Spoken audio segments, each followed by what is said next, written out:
Hello friends, मैं विकास आप सबका स्वागत करता हूं आप सबके अपने यूट्यूब चैनल वीसीएल एजुकेशन में। तो फ्रेंड्स, जैसा कि आप सब जानते होंगे कि हम पॉलिटी का सेशन दे रहे थे। पॉलिटी के सेशन में ढेर सारी चीज़ें हमने करवा चुके हैं और अब जो इसके पीछे वाले वीडियो दिए थे उसमें वित्त आयोग हमारा लास्ट पॉइंट था।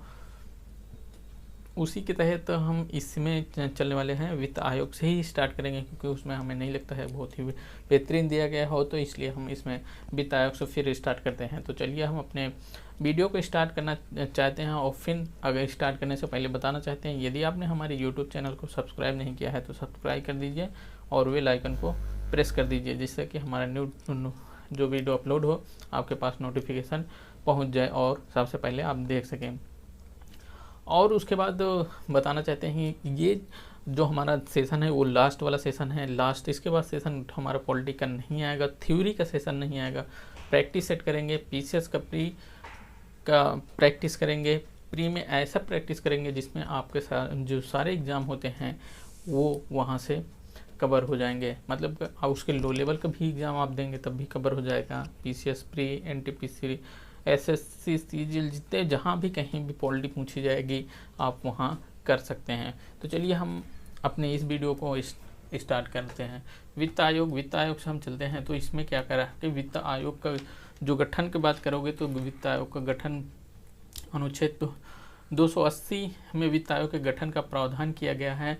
और इस आयोग का जो गठन होता है, इसका अधिकार किसके पास होता है? राष्ट्रपति के पास इसका अधिकार होता है। और राष्ट्रपति क्या करता है, इसमें एक अध्यक्ष चुनता है और 3 अन्य सदस्यों की नियुक्ति करता है। राष्ट्रपति आर्टिकल 281 के तहत राष्ट्रपति वित्त आयोग की सिफारिशों को संसद के प्रत्येक सदन के समक्ष रखवाता है। इसके आगे और चलने का प्रयास करोगे फ्रेंड, तो इसके आगे क्या है? इसके आगे कह रहा है कि अगर राज्य वित्त आयोग का गठन राज्य वित्त आयोग का गठन भारतीय संविधान के अनुच्छेद 243 के फर्स्ट के अंतर्गत किया गया है और वित्त आयोग वित्तीय प्रशासन में पारदर्शिता सुनिश्चित करता है। वित्त आयोग क्या करता है? जो वित्तीय प्रशासन है उसमें पारदर्शिता को सुनिश्चित करने के लिए बनाया गया है। उसके बाद हम चलते हैं वित्त आयोग के प्रमुख कार्य क्या क्या हैं। वित्त आयोग को क्या कौन कौन से कार्य हैं? वित्त आयोग द्वारा संघ एवं राज्यों के बीच जो कर आते हैं उनको क्या करना? वितरण करना और राज्यों के बीच आय से जो कर आते हैं उनका सही तरीके से आवंटन हो सके, इसलिए वित्त आयोग बनाया गया है। और उसके बाद वित्त आयोग के कार्य क्या हैं? वित्त आयोग में भारत संचित निधि एवं राज्यों के राजस्व में सहायता अनुदान को शासित करने वाले सिद्धांतों के बारे में भी बताता है। इसके आगे और चलोगे तो वित्त आयोग के और भी क्या कार्य हैं उनको देखने का प्रयास करते हैं। और उनको देखेंगे तो जो राज्य वित्त आयोग द्वारा की गई जो सिफारिशों के आधार पर राज्य, नगरपालिका, पंचायतों के संसाधनों की पूर्ति के लिए राज्य की संचित निधि के संवर्धन में भी उसका जरूरी उपाय करता है। इसके बाद आगे चलोगे तो इसके आगे क्या कह रहा है कि उसको देखने का प्रयास करोगे। राष्ट्रपति के द्वारा वित्त आयोग की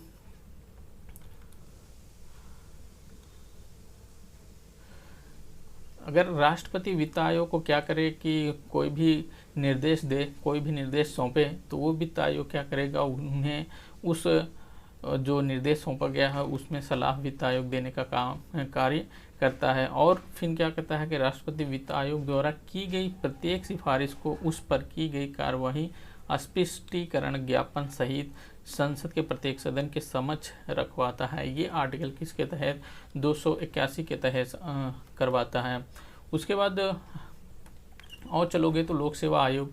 देखो, लोक सेवा आयोग की अगर बात करोगे तो लोक सेवा आयोग क्या हुआ था? 1926 में इसका क्या लोक सेवा आयोग की स्थापना हुई थी। और 1924 में जो विधि आयोग ने सिफारिश की थी, विधि आयोग ने 1924 में सिफारिश की, तो 1926 में इसका क्या हुआ? लोक सेवा आयोग की स्थापना होती है। और संघ लोक सेवा आयोग के अध्यक्ष तथा सदस्यों की नियुक्ति कौन करता है? सदस्यों की नियुक्ति इनकी करता है राष्ट्रपति।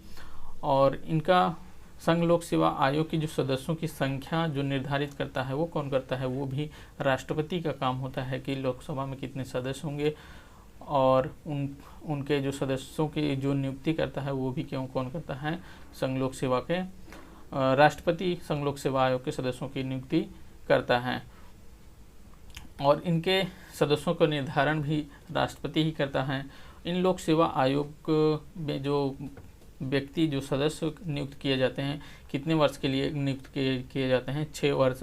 और इनकी रिटायर की वर्ष कितनी होती है, मतलब इनका 65 वर्ष की होती है। अगर ये 65 वर्ष से पहले अंदर ही इनका 6 वर्ष की ये इनका कार्यकाल नहीं पूरा हुआ और इनकी 65 वर्ष हो गई है, तब भी ये क्या करेंगे कि अपने पद से मुक्त हो जाएंगे, मतलब इनको पद से हटना पड़ेगा। उसके बाद और इसी तरीके से कि राज्य व्यवस्था में भी, राज्य लोक सेवा आयोग में भी व्यवस्था की गई है। राज्य लोक सेवा आयोग में भी उनके जो कार्यकाल होगा 6 वर्ष का होगा और इनके रिटायरी जो होगी ये 62 वर्ष की उम्र के बाद अपने पद से मुक्त हो जाएंगे। उसके बाद अगर इनका भी वही फंडा है कि अगर इनका मतलब कि अगर ये 62 वर्ष के हो गए हैं और उनके 6 वर्ष का कार्यकाल नहीं पूरा हुआ है, तब भी अपने पद से मुक्त हो जाएंगे। और फिर इसमें अगर इनके प्रति जब ये कार्य कर रहे हों तो इनके प्रति अगर उच्च न्यायालय प्रतिवेदन देता है राष्ट्रपति के पास और इन्हें पद से हटाने की सिफारिश करता है, तो राष्ट्रपति क्या कर सकता है, 317 अनुच्छेद के तहत क्या करेगा, राष्ट्रपति इन्हें पद से हटा भी सकता है राज्य लोक सेवा आयोग के सदस्य को।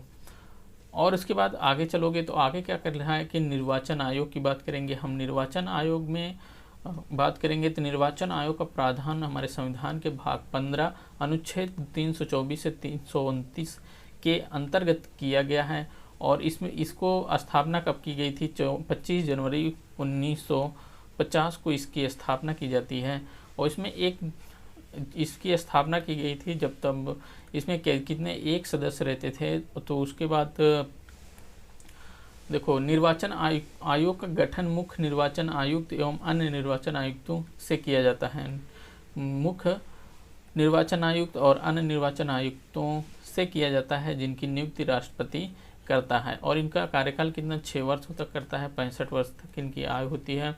इनके वर्ष तक इनकी रिटायरी आयु होती है। और अन्य चुनाव आयुक्त जो होते हैं उनके 6 वर्ष तक कार्यकाल होता है और 62 वर्ष तक इनकी पद से हटने की अंतिम वर्ष आयु होती है। उसके बाद आगे चलोगे तो आगे क्या है कि जो पहले चुनाव आयुक्त सदस्य, जब पहले ये चुनाव आयोग का गठन किया गया था तब क्या किया गया था, एक सदस्यीय आयोग का गठन किया गया था। लेकिन 1993 की बात करें तो इसमें अक्टूबर 1993 में इसमें 3 सदस्यीय आयोग बना दिया जाता है। 3 अर्थात 3, एक मुख्य सदस्य और 2 अन्य सदस्य होंगे। और अब चलते हैं निर्वाचन आयोग के कार्य को देखने का प्रयास करेंगे। तो निर्वाचन आयोग के जो कार्य हैं उनको देखोगे तो क्या इनके निर्वाचन आयोग का कार्य होता है, चुनाव क्षेत्रों का परिसीमन और मतदाता सूचियों को तैयार करवाना, विभिन्न राजनीतिक दलों को मान्यता प्रदान करना, राजनीतिक दलों को आरक्षित चुनाव चिन्ह प्रदान करना, राजनीतिक दलों को आरक्षित चुनाव प्रदान करना, चुनाव करवाना और ढेर सारे इनके काम हैं। और भी चुनाव करवाने के बाद इसमें देखोगे तो राजनीतिक दलों के आचार संहिता को तैयार करना, ये सब किसका काम होता है, ये सब हमारे निर्वाचन आयोग का काम होता है। और उसके बाद चलोगे तो निर्वाचन आयोग के जो स्वतंत्रता के लिए जो संवैधानिक प्रावधान किए गए हैं उनको देखने के लिए, निर्वाचन आयोग की स्वतंत्रता के लिए जो संवैधानिक प्रावधान किए गए हैं उसको देखने का प्रयास करोगे तो निर्वाचन आयोग एक संवैधानिक संस्था है। क्या निर्वाचन आयोग एक संवैधानिक संस्था है, इसका निर्माण संविधान ने किया है। उसके बाद और चलोगे तो मुख्य चुनाव आयुक्त एवं अन्य चुनाव आयुक्तों की नियुक्ति कौन करता है, राष्ट्रपति। इसको तो ऊपर ही देख चुके हैं। इनको महाभियोग के द्वारा इनको हटाया भी जा सकता है। मुख्य चुनाव आयुक्त का जो दर्जा होता है ये सर्वोच्च न्यायालय के मुख्य न्यायाधीश के बराबर होता है। मुख्य निर्वाचन आयुक्त का जो दर्जा होता है वो क्या होता है कि जो सर्वोच्च न्यायालय होती है उसके जो न्यायाधीश होते हैं उसके बराबर इसका दर्जा दिया जाता है, इनका दर्जा दिया जाता है। नियुक्ति के पश्चात मुख्य चुनाव आयुक्त एवं अन्य चुनाव आयुक्तों की सेवा शर्तों में कोई लाभकारी परिवर्तन, अर्थात इनके लाभकारी परिवर्तन कोई किया नहीं जा सकता, अर्थात कोई इनके लाभ के लिए कोई ऐसा नियम नहीं बनाया जा सकता कि हाँ इनके लाभ हो, आर्थिक लाभ हो। तो उसके बाद हम आगे चलें तो इसमें क्या कहता है, मुख्य चुनाव आयुक्त एवं अन्य चुनाव आयुक्तों का वेतन भारत की संचित निधि से दिया जाता है। संचित निधि से किनको भारत इनको दिया जाता है, राष्ट्रपति को दिया जाता है, उपराष्ट्रपति, उपाध्यक्ष, अध्यक्ष, उपाध्यक्ष, मुख्य न्यायाधीश, इन सबको जो पदाधिकारी होते हैं इन सभी को भी हमारे भारत के संचित निधि से इनको पैसा, वेतन, भत्ता सब कुछ दिया जाता है। आगे चलने का प्रयास करोगे तो जो राजभाषा की अगर बात करोगे तो आर्टिकल 343 से 351 के बीच हमारी राजभाषा आती है। राजभाषा हमारी किसके बीच आती है, आर्टिकल 343 से लेकर 351 के बीच हमारी राजभाषा आती है। और इसमें चलोगे तो जो संविधान के भाग 17 में अनुच्छेद 343 के अनुसार जो राजभाषा क्या है हमारी हिंदी है और लिपि क्या होगी, देवनागरी होगी। 343 के अनुसार जो भाग 17 343 के अनुसार अनुच्छेद 343 के अनुसार जो हमारे जो संघ की राजभाषा होगी वो क्या होगी, हिंदी होगी, और लिपि क्या होगी, देवनागरी होगी। संविधान के 8वीं अनुसूची के तहत जो हमारी भाषा को मान्यता मिली है वो कितनी भाषाएं हों, वो 22 भाषाएं हों। उन 22 भाषाओं को अगर हम देखने का प्रयास करोगे तो हमारा कौन कौन सी वो भाषाएं हों उस सब को चले हम देखते हैं। वो सब भाषाएं क्या हों, फर्स्ट वाली असमी हम देखते हैं, असमी भाषा बंगला, गुजराती, हिंदी, कन्नड़, कश्मीरी, मलयालम, मराठी, उड़िया, पंजाबी, संस्कृत, सिंधी, तमिल, तेलुगु, उर्दू, कोंकणी, मणिपुरी, नेपाली, मैथिली, संथाली, डोगरी, बोडो, ये सब हमारी क्या हैं जो 8वीं अनुसूची में 22 भाषाओं को उल्लेख किया गया है, वो सब भाषाएं यही भाषाएं हैं। इसके बाद हम आपात उपबंध की बात करें तो आपात उपबंध हमारे कितने प्रकार के आपात उपबंध हमारे देश में लगाए जा सकते हैं। 3 प्रकार के हमारे देश में आपात उपबंध लगाए जा सकते हैं। जैसे फर्स्ट वाला राष्ट्रीय आपात उपबंध और सेकेंड वाला राष्ट्रपति शासन और थर्ड वाला वित्तीय आपात। राष्ट्रीय आपात आर्टिकल 352 के तहत लगाया जा सकता है और राष्ट्रपति शासन कितने 356 के तहत, और वित्त आपात जो है ये आता है हमारा 360 के अंतर्गत लगाया जाता है। हमारे पूरे देश में, देश के किसी भी हिस्से में लगाया जा सकता है। उसके बाद देखो 352 में जो राष्ट्रीय आपात की व्यवस्था की गई है वो किन किन आधारों पर लगाई जाती है, मतलब किन आधारों पर राष्ट्रीय आपात घोषित किया जाता है राष्ट्रपति के द्वारा। इसको हम देखने का प्रयास करोगे तो इसमें जो युद्ध, अगर हमारे यहाँ क्या हो चल रहा हो, युद्ध चल रहा हो, तब भी क्या करेंगे हम राष्ट्रीय आपात घोषित कर सकते हैं। और क्या बाह्य आक्रमण, हमारे यहाँ दूसरे का किसी का आक्रमण हो गया हो तब भी हम राष्ट्रीय आपात की घोषणा कर सकते हैं। सशस्त्र विद्रोह, आंतरिक सशस्त्र विद्रोह अगर है तब भी हम अपने यहाँ आपात की घोषणा कर सकते हैं। और यहाँ जैसे कि हमारे जो भारत का कोई भी ऐसा हिस्सा है जिसके मतलब कि उसकी वहाँ वायलेशन, मतलब कि सशस्त्र विद्रोह कुछ भी हो गया है तो वहाँ भी हम इसी के तहत राष्ट्रीय आपात घोषित कर सकते हैं।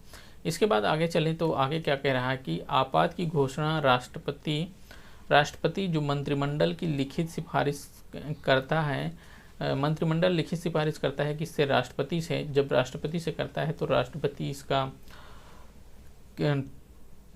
राष्ट्रपति तब इसको घोषणा, मतलब कि राष्ट्रपति राष्ट्रीय आपात को घोषित करता है। और 44वें संविधान संशोधन के द्वारा 352 के अधीन उद्घोषणा संपूर्ण भारत में या उसके किसी भी भाग में की जा सकती है। अर्थात राष्ट्रीय आपात, इसमें कहने का मतलब 44वें संविधान संशोधन के द्वारा अनुच्छेद 352 के तहत राष्ट्रीय आपात हमारे इंडिया के किसी भी हिस्से में लगाए जा सकते हैं।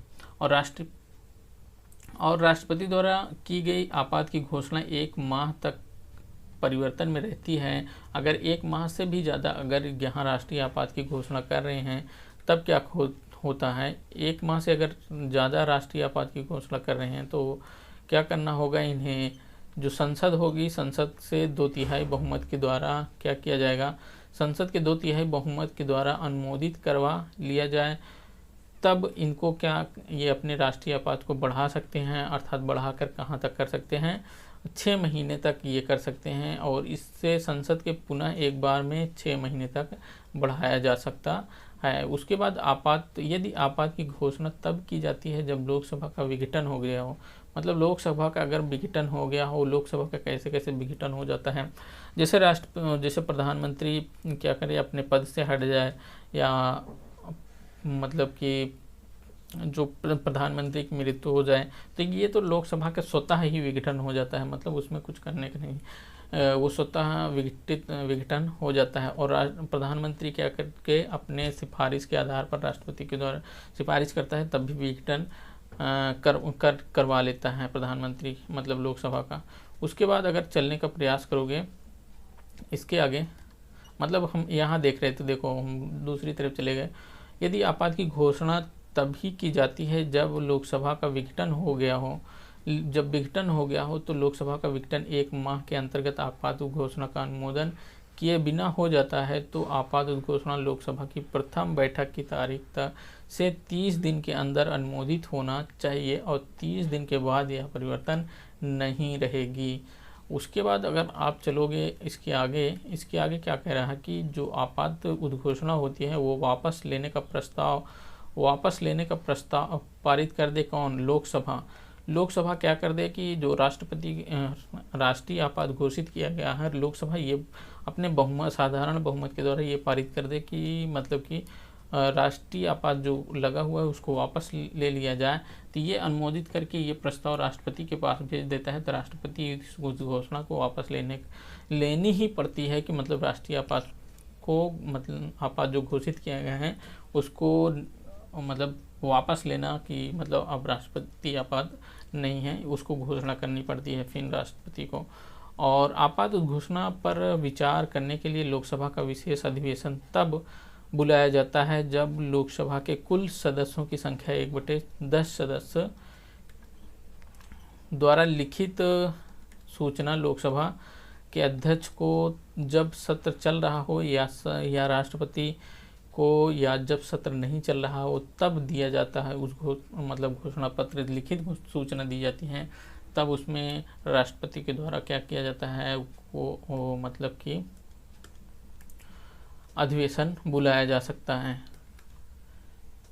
इसके बाद हम और आगे चलने का प्रयास करोगे तो इसमें आते हैं। अब हम इसके देखो, हम यही कह रहे थे कि मतलब कि इसके जो राष्ट्रीय आपात हमारा होता है 352 आर्टिकल के अंतर्गत लगाया जाता है। इसमें क्या अनुच्छेद के निहित यदि युद्ध हो या बाह्य आक्रमण हो गया हो, आंतरिक सशस्त्र विद्रोह हो गया हो के कारण, या भारत के किसी भी हिस्से की सुरक्षा खतरे में हो, तब राष्ट्रीय आपात की घोषणा की जाती है।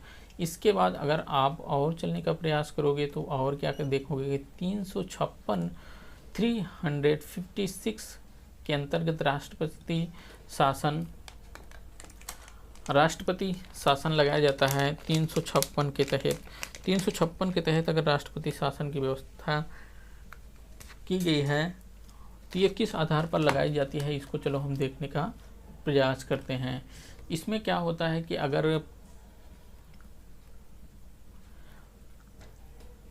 अगर हमारे यहाँ किसी भी राज्य में या किसी भी राज्य में संवैधानिक जो तंत्र हैं, जो संवैधानिक चीज़ें हैं वो विफल होने लगी, मतलब हमारे यहाँ किसी भी चीज़ में संवैधानिक तंत्र विफल होने लगे, या वहाँ की जो कार्यपालिका है उसका अनुपालन करने के नियम बनाए गए हों वो असमर्थ होने लगे, मतलब वो कार्यपालिका काम न कर पाए, तब हम क्या कर सकते हैं,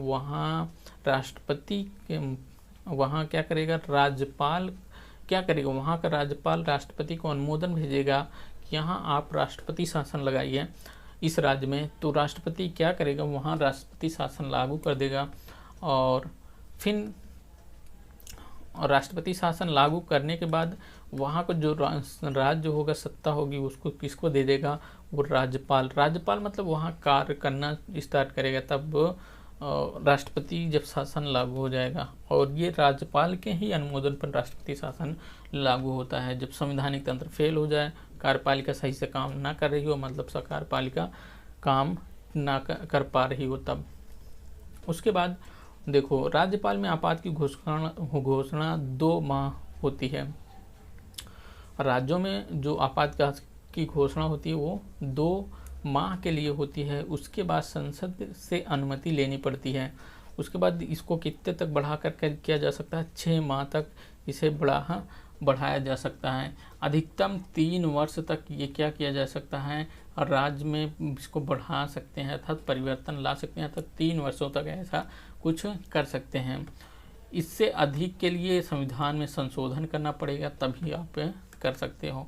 इसके बाद और चलोगे, जो 20 जुलाई 1951 सर्वप्रथम जो है 20 जुलाई 1951 ईस्वी को पंजाब राज्य में राष्ट्रपति शासन 356 का प्रयोग किया गया था। भार्गव मंत्रिमंडल के पतन के कारण था। कोई भी मंत्रिमंडल हो गया, मंत्रिमंडल है वो पतन हो जाता है, मतलब वहाँ कार्यपालिका क्या होगा, कार्य करना बंद हो गई है। तब कार्यपालिका कार्य करना बंद कर दी है, तब वहाँ राष्ट्रपति शासन राज्यपाल के अनुमोदन पर लगाते हैं। और इसमें क्या करोगे, आर्टिकल हमने बताया कि जो आर्टिकल 356 का प्रयोग जम्मू कश्मीर में सबसे अधिक बार किया गया है। सबसे ज़्यादा समय तक कहाँ प्रयोग किया गया है, जम्मू कश्मीर में। आर्टिकल 356 राष्ट्रपति शासन सबसे ज़्यादा कहाँ, जम्मू कश्मीर में लगाया गया है। अब चलो आपातकाल की स्थिति को बढ़ाते हुए और चलते हैं हम अपने थर्ड वाली आपात स्थिति क्या होती है उसके बारे में चर्चा करेंगे। उसमें अगर हम चलने का प्रयास करें, हमारा कौन सा 360 के अंतर्गत आते हैं कि आर्टिकल 360 के अंतर्गत आने का प्रयास करोगे तो आप इसमें देखोगे कि इसमें क्या वित्तीय आपात की व्यवस्था की गई है। इसमें क्या वित्तीय आपात की व्यवस्था की गई है। इसमें राष्ट्रपति क्या करता है, जब उसे लगता है कि हमारे देश में जो वित्त की अस्थायित्व क्या हो की साख क्या है खतरे में, मतलब हमारे यहाँ जो धन की जो अस्थायित्वता बनानी है वो खतरे में पड़ती जा रही है, तब क्या करेगा राष्ट्रपति, हमारे यहाँ वित्तीय आपात की घोषणा करता है। मतलब जब राष्ट्रपति को लगने लगता है कि हमारे यहाँ जो धन है वो मतलब कमी हो रही है या बहुत ज़्यादा है, कमी हो गई है, या उसका कोई अस्थायित्व नहीं, कोई साख नहीं बच पा रहा है कोई किसी भी तरीके से, तो वहाँ क्या करेगा कि राष्ट्रपति अपना वित्त आयोग मतलब वित्त आपात की घोषणा कर देगा। इसके बाद आगे चलें तो हमने आपात स्थिति को हमने बता दिया। आपात स्थिति को हमने 3 स्थिति में प्रयोग किया। कहाँ, आर्टिकल 352 के तहत इसमें राष्ट्रीय आपात को, आर्टिकल 356 के तहत राष्ट्रपति शासन, और आर्टिकल 360 इसमें क्या है, वित्त आयोग।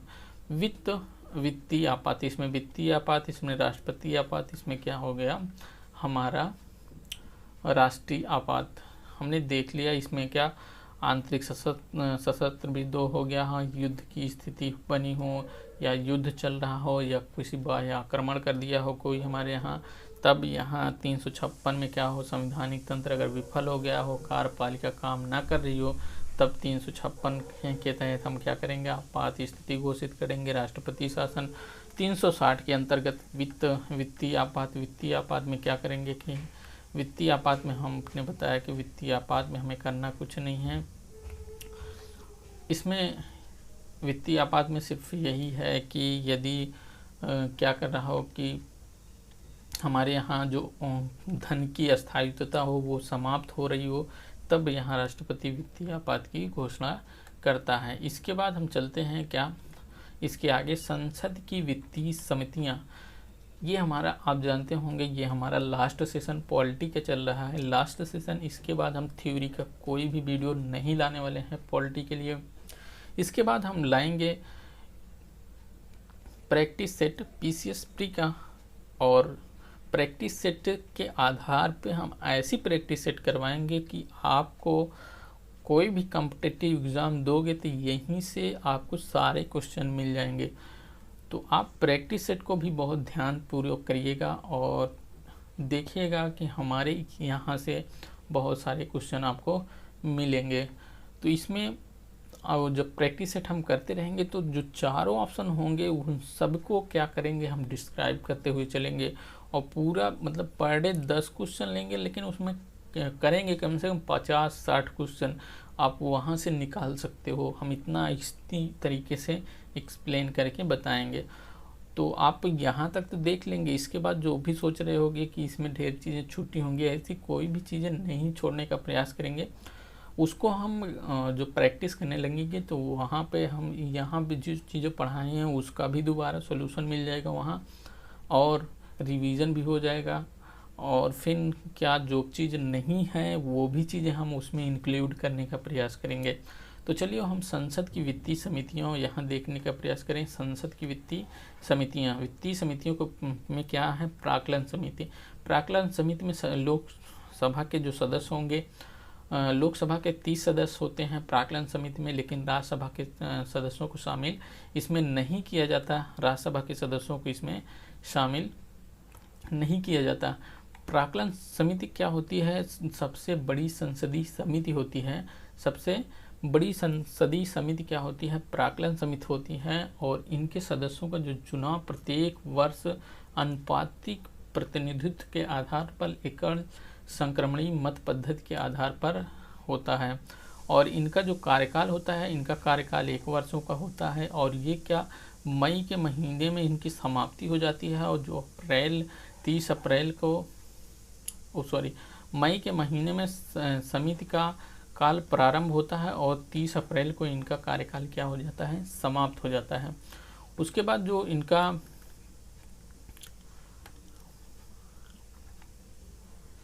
इनका जो कार्य होता है, इनका कार्य क्या होता है कि जो सरकारी समितियां हैं उसमें खर्च जो हो रहा है, जो सरकार का खर्च हो रहा है उसमें कैसे कमी लाई जाए, और कोई भी संगठन बना हुआ है तो संगठन को क्या करें, कैसे उसमें कार्य मतलब कुशलता लाई जाए, इन सब का क्या हो सकता है, इन लाई जाए तथा इनके प्रशासन में कैसे सुधार किए जाएं, इनके जो प्रशासन हैं उनको कैसे सुधार किए जाए, इन सब विषयों की रिपोर्ट कौन करेगा, इन सब का विषयों की रिपोर्ट करती है प्राक्कलन समिति।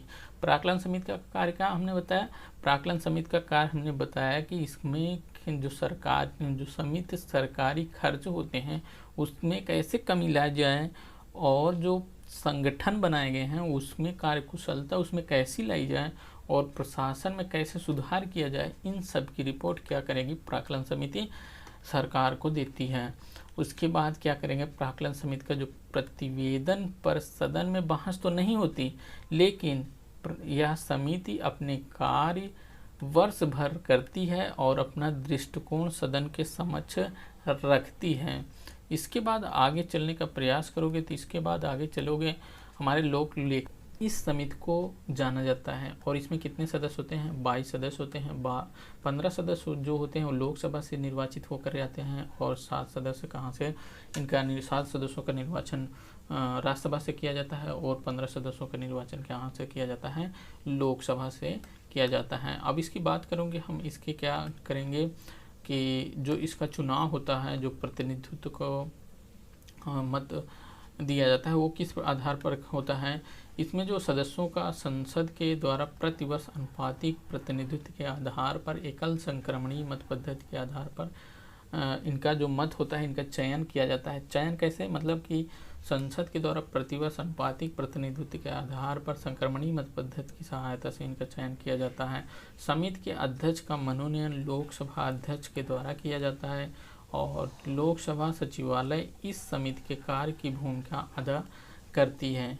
इसके बाद आगे चलने का प्रयास करोगे तो आगे क्या है, आगे अगर चलने का प्रयास करोगे तो आगे कह रहा है लोक लेखा समिति का मुख्य कार्य क्या है। लोक लेखा समिति का मुख्य कार्य है कि यह समिति भारत के नियंत्रक महालेखा परीक्षक द्वारा दिया गया लेखा परीक्षण संबंधी प्रतिवेदन की जांच भी करता है, और भारत सरकार द्वारा व्यय के लिए सदन द्वारा प्रदान की गई राशियों का विनियोग दर्शाने वाले लेखाओं की भी जांच करेगा। संसद द्वारा जो प्रदान की गई धनराशि है, अतिरिक्त धनराशि भी को व्यय किया गया हो तो समिति की परिस्थितियों की जांच भी यहाँ करती हैं। उसके बाद आगे चलोगे, जो अतिरिक्त व्यय हैं, जो अतिरिक्त कोई भी व्यय होता है उसको भी जांच क्या करेगा, लोक लेखा समिति हमारी करती है। और समिति राष्ट्रपति के वित्तीय मामलों के संचालन में जो अपव्यय, जो इधर उधर के व्यय हुए हों, वो भी भ्रष्टाचार जो हुआ है वो भी भ्रष्टाचार की कुशलता में कमी के किसी भी प्रमाण की खोज करना भी ये क्या होता है, लोक लेखा समिति का कार्य होता है। लोक लेखा समिति अपना प्रतिवेदन लोकसभा को देती है, जिससे कि वे अनियमितताएं, जो भी अनियमितताएं हुई हैं उसको ध्यान में आई हैं या मतलब ध्यान में आई हों, उसको क्या करेंगे, संसद में बहस हो सके, उन पर प्रभावी कदम भी उठाए जा सकें। ये सब उस लोक लेखा समिति जब अपना कोई भी कार्य होता है उसको संसद को, लोकसभा को सौंपती है, तो संसद में कोई भी किसी भी कार्य में कुछ भी अनियमितता बरती गई है तो उसमें कदम उठाया जा सके, बहस हो सके। उसके बाद हम चलते हैं पंचायती राज। पंचायती राज की व्यवस्था का इसमें क्या करते हैं, ये 243 के अंतर्गत किया गया है। पंचायती राज व्यवस्था का मूल उद्देश्य क्या होता है कि जो भी जनप्रतिनिधि होते हैं, जो भी मतलब लोगों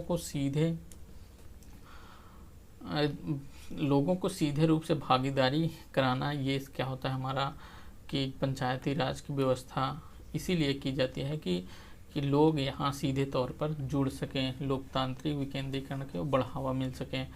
और क्या, पंचायती राज का शुभारंभ स्वतंत्र भारत में 2 अक्टूबर 1959 को भारत के प्रधानमंत्री जवाहरलाल नेहरू के द्वारा राजस्थान नागौर में किया गया।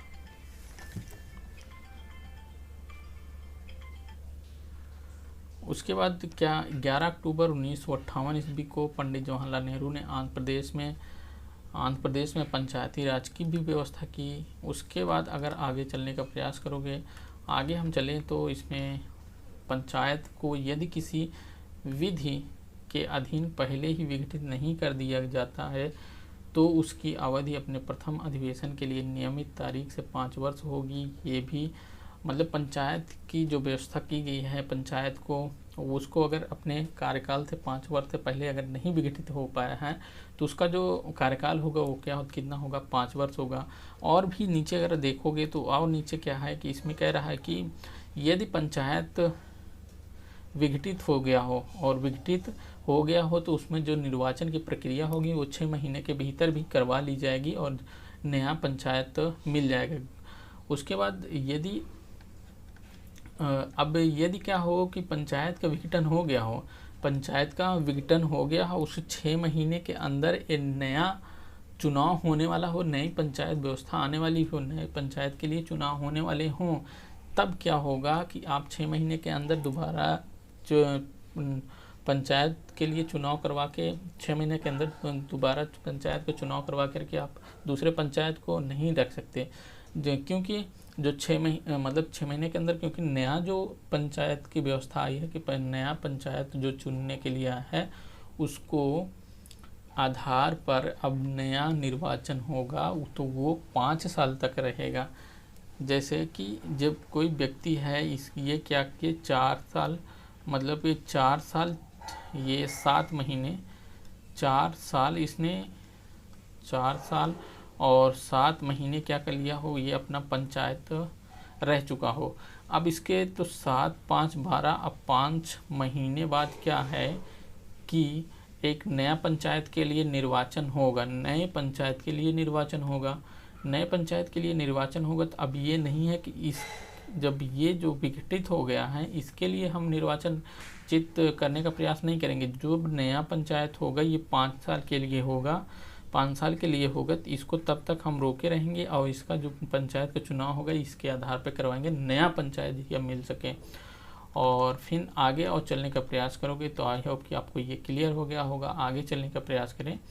आगे क्या हो कि इसकी न्यूनतम आयु जो तय की गई, इसकी न्यूनतम आयु पंचायतों की 21 वर्ष से तय की गई। और इसके बाद हम चलते हैं जो इसकी जो सिफारिश कौन करते हैं, इसकी सिफारिश पंचायती राज व्यवस्था को सिफारिश कौन करते हैं, LM सिंघवी समिति सिफारिश करते हैं। सिफारिश करने के बाद इनको 1886 में 73वां संविधान संशोधन होता है और 19 93 के द्वारा पंचायती राज की संवैधानिक दर्जा प्रदान कर दिया जाता है। इनको सिफारिश कब करते हैं? ये सिफारिश करते हैं और 1986 को एमएल समिति सिफारिश करती है। तो जो संविधान 73वां संविधान संशोधन होता है 1993 को, तब 1993 को इसकी व्यवस्था की जाती है। 73वें संविधान संशोधन के बाद पंचायती राज अधिनियम का निर्माण करने वाला प्रथम राज्य कौन था? कर्नाटक। कर्नाटक जो है 73वें संविधान संशोधन के बाद जब पंचायती राज व्यवस्था की गई तो कहाँ? कर्नाटक में की गई। उसके बाद 74वां संविधान संशोधन नगर पालिका से संबंधित है। इसमें भाग 9 में इसे रखा गया है अनुच्छेद 243 तासिया और 6 तक है 12वीं अनुसूची का प्रावधान किया गया है और नगर पालिका को 12वीं अनुसूची में वर्णित कुल 18 विषयों की शक्ति भी प्रदान की गई है। इसमें नगर पालिका वाले में और कुछ भी देखने का प्रयास करोगे तो इसमें जो महिलाओं के लिए जो आरक्षण की भी व्यवस्था 1/3 भाग स्थान आरक्षित किए गए हैं। महिलाओं के लिए भी, अनुसूचित जाति और जनजाति के लिए भी आरक्षण की व्यवस्था की गई है नगर पालिका में। और नगरीय संस्था का कार्यकाल 5 वर्ष के लिए होगा और विघटन की स्थिति कितने? 6 माह के अंदर अगर विघटन हो जाता है तो 6 माह के अंदर इनका चुनाव भी करवा लिया जाएगा। इसके बाद हम चलते हैं शून्यकाल की स्थिति। संसद में शून्यकाल की स्थिति कब उत्पन्न होती है? संसद में अगर शून्यकाल की स्थिति जब पहली कार्यवाही समाप्त हो गई हो तो लगभग जो 12 बजे का समय होता है, मतलब इंटरवल जिसे आप समझते होंगे, तो वो क्या होगी? शून्यकाल की इंटरवल आप समझते होंगे तो 12 बजे के बाद का समय और 1 बजे से पहले का समय, अर्थात 12 बजे के बाद का समय और 1 बजे के पहले का समय जो होगा ये क्या होगा? इंटरवल वाला समय ये क्या होगा? शून्यकाल की स्थिति मानी जाती है। इसमें कुछ महत्वपूर्ण विधेयक होते हैं जो